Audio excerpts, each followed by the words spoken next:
Hi, a great salute to all from the team of Litterature. Litterature, the lone magazine to introduce the most talented and gifted creative gems from literature, arts, music, culture, and entertainment. September issue is full of surprises and we are sure all will like it. Here in this series, Maria Dall'Olio, Litterator of September issue, is with her novel and romance In the War Without Battles of J G Farrel. Ranked second in Hanojo Via Rendezvous, a Vietnamese competition in Esperanto 2005. Maria Dall'Olio is ardent writer of fiction, poetry and playwriting. She teaches English in Italian high schools. Let us hear Maria Dall'Olio in her novel and romance In the War Without Battles of J G Farrel offers our readers an insight about J G Farrel's trouble.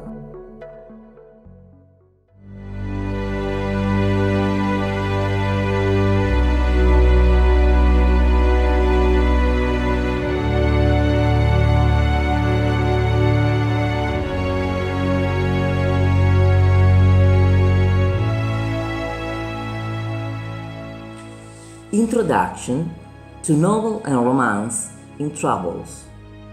What do you mean by historical novel? It's a question which has been interesting since the times of one of the most professional British writers, Walter Scott. If you consider its origins, a historical novel should refer just to real facts, real events, nothing more. Yet, to make things more entertaining, that is to write a bestseller, some fiction must be introduced in the book. That's why such important literary critics as Lukács and Bakhtin explored the terms of novel and romance to the fullest. The 20th century was a period full of history to the brain. WW1 and WW2, the Middle East crisis, the Cold War, the Vietnam War, the Gulf War I and II are just the first examples which I can remember at the moment. The term Troubles describes the Irish Revolutionary period in the early 20th century, a conflict between nationalists, mainly self-identified as Irish or Roman Catholic, and Unionists, mainly self-identified as British or Protestant. Later, it was used for decades to refer to increasing violence in Northern Ireland. Violence was characterized by the armed campaigns of Irish Republican and Ulster Loyalist paramilitary groups and British state security forces, the British Army and the Royal Ulster Constabulary (RUC). It thus became the focus for the longest major campaign in the history of the British Army. WW1 delayed civil war in Ireland, as well as the resolution of the Irish question. Home Rule, even if passed in the British Parliament, was suspended during the war. The Irish volunteers split with a majority, national volunteers, supporting the war effort, and some of them joining Irish regiments of the new British Army. Many of those who stayed were radical nationalists. From these ranks came those who planned the Easter Rising in Dublin in 1916.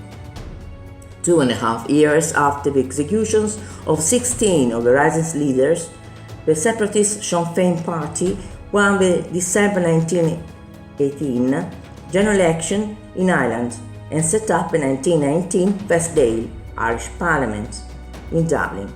Their victory was helped by the threat of conscription for First World War service. The Irish War for Independence followed, leading to independence in 1922 for the Irish Free State, which included 26 of the 32 Irish counties. In Ulster, particularly in the 6 counties which became North Ireland, Unionists won a majority in the 1918 election. The Government of Ireland Act 1920 split the Irish island into 2 separate parts, Southern Ireland and Northern Ireland, both devolved regions of the United Kingdom. This division of Ireland was confirmed when the Parliament of Northern Ireland exercised its right in December 1922 under the Anglo-Irish Treaty to opt out of Irish Free State.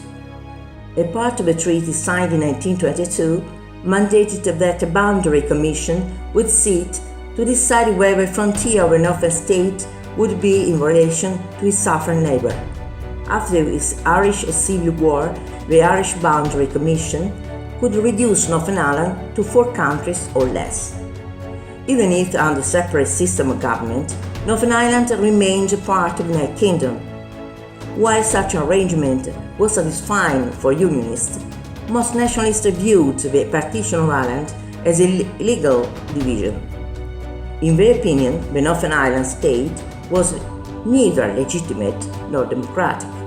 At first, Catholics composed about 35% of its people. 557 people, mostly Catholics, were killed in political or sectarian violence from 1920 to 1922 in the 6 counties that would become Northern Ireland, both during and after the Irish War of Independence. The result was communal strife between Catholics and Protestants.